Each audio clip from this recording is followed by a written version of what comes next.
Hello friends, good evening. My name is Priyanka. मैं PhD की तैयारी कर रही हूँ। पीएचडी में एडमिशन के लिए नेट क्वालिफाइड हूँ दिसंबर 2025 में। और मैंने अभी नीपा में पीएचडी के लिए अप्लाई किया था, जिसका कि नीपा में आप जब भी एडमिशन लेना चाहोगे तो नेट या जेआरएफ क्वालिफाई होने के बावजूद भी उसमें फॉर्म भरने के बाद उसमें सब्जेक्टिव पेपर लेते हैं। और सब्जेक्टिव पेपर मतलब रिटेन होता है। जो क्वेश्चन होते हैं वो यूजीसी के जो एनडीए वाले में जो क्वेश्चन आते हैं ना, बेसिकली वो नहीं होते, मतलब उसी से रहते हैं जो भी हमने पढ़ रखा है पहले एमएड में। तो उसी से रिलेटेड रहते हैं।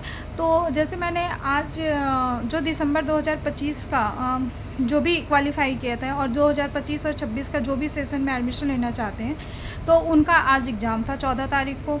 तो उस एग्ज़ाम में बेसिकली आप कभी भी अगर चाहोगे तो वो नीपा वाले वो अपना कोई भी एंट्रेंस एग्ज़ाम जो भी लेते हैं सब्जेक्टिव, उसका कोई भी आपको सिलेबस जारी नहीं करते हैं, या फिर आपको पता नहीं होता कि उसमें क्वेश्चन क्या पूछते हैं। तो आज मैं देकर आई हूँ, तो इसलिए मुझे याद है कि मैंने कौन सा क्वेश्चन अटेम्प्ट किए हैं और क्या क्वेश्चन थे।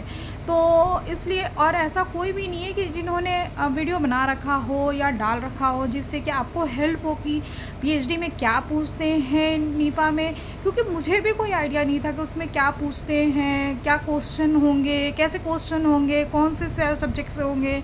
मुझे लगा ऐसे रिसर्च से क्वेश्चन होंगे, बट नहीं, सिर्फ रिसर्च से नहीं होते।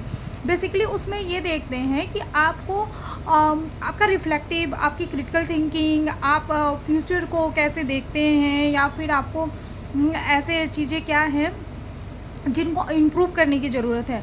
लाइक जैसे मैंने आज एजुकेशन के लिए, एजुकेशन सब्जेक्ट का जो था पीएचडी के लिए, उसका एंट्रेंस एग्ज़ाम दिया था। तो उसमें क्वेश्चन आए हुए थे। एक तो जो क्वेश्चन था वो था कि drop out level school level का क्या है, अभी क्या सिनेरियो चल रहा है 2021-22 में, 23-24 में क्या था, 24-25 में अभी क्या है। तो उसका क्वेश्चन था। और ये ना 100 नंबर के क्वेश्चंस होते हैं टोटल। तो ये कैटेगरी बटे हुए होते हैं और 5 क्वेश्चन ही लिखने होते हैं। तीन कैटेगरी, तीन वो उसमें क्लासिफिकेशन होते हैं ए बी सी। ए में एक क्वेश्चन होता है जो कंपलसरी होता है, उसे करना ही करना है। तो ए में ही ये क्वेश्चन आया हुआ था कि ड्रॉप आउट रेट क्या है, ड्रॉप आउट स्कूल लेवल का। अब आप सोचो कि मुझे क्वेश्चन क्यों नहीं दिखा रहा हूँ, क्योंकि वो क्वेश्चन भी ले लेते हैं। तो इसकी वजह से मेरे पास हमें क्वेश्चन अवेलेबल नहीं होता। तो मुझे जो याद है मैं वो सोचती हूँ कि मैं बता दूँ, ताकि इन फ्यूचर अगर किसी को भी अगर देना हो नीपा में तो उनके लिए ये हेल्पफुल रहे। तो ए में जो क्वेश्चन था वो मैंने बताया कि ड्रॉप आउट स्कूल लेवल का क्या है, स्कूल लेवल पर क्या रहा।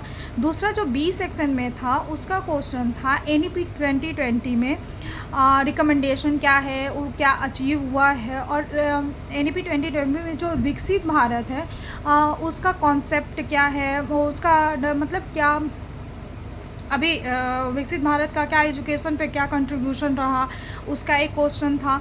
और एक दूसरा क्वेश्चन क्या था, एनईपी 2020 का ही क्वेश्चन था, जिसमें था कि इंक्लूसिव एजुकेशन से रिलेटेड था कि उसका क्या डाइवर्सिटी रहा, क्या अभी प्रेजेंट सिनेरियो क्या चल रहा है स्कूल में, क्या अभी उसका प्रेजेंट में क्या कंट्रीब्यूशन है,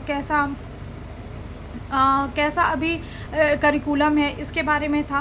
थर्ड क्वेश्चन ये था एसडीजी जो गोल हैं उसका कॉन्सेप्ट था। और जो एसडीजी गोल है उनका जो उसका जो 4 एसडीजी जो 4 है, जिसमें क्वालिटी एजुकेशन की बात कही गई है, उसमें था कि एसडीजी 4 में जो उसका एक तो रिकमेंडेशन लिखना था उसका, कि उसका अचीवमेंट क्या हुआ, उसका एजुकेशन पे क्या इफ़ेक्ट है, उसके बारे में लिखना था। और टोटली क्वेश्चन ये होते हैं कि आप अपना रिफ्लेक्ट और क्रिटिकल थिंकिंग कितना वो बता सकते हैं, उसके बारे में था।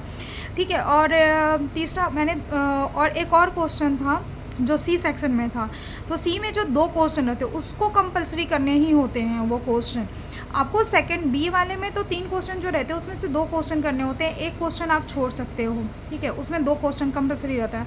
और जो थर्ड में था वो उसमें क्या था, जो सी में था उसमें दिया हुआ था कि प्रोफेशनल डेवलपमेंट, टीचर का प्रोफेशनल डेवलपमेंट के बारे में आप उस पर एनालाइज कर सकते हो, उसका क्रिटिकल थिंकिंग कर सकते हो, उसमें उसका क्या इफ़ेक्ट है, मतलब टीचर्स को प्रोफेशनल डेवलपमेंट की ज़रूरत क्यों है, क्यों किया जाए, कैसे किया जाए, कैसे इम्प्रूव किया जाए, इसके बारे में लिखना था।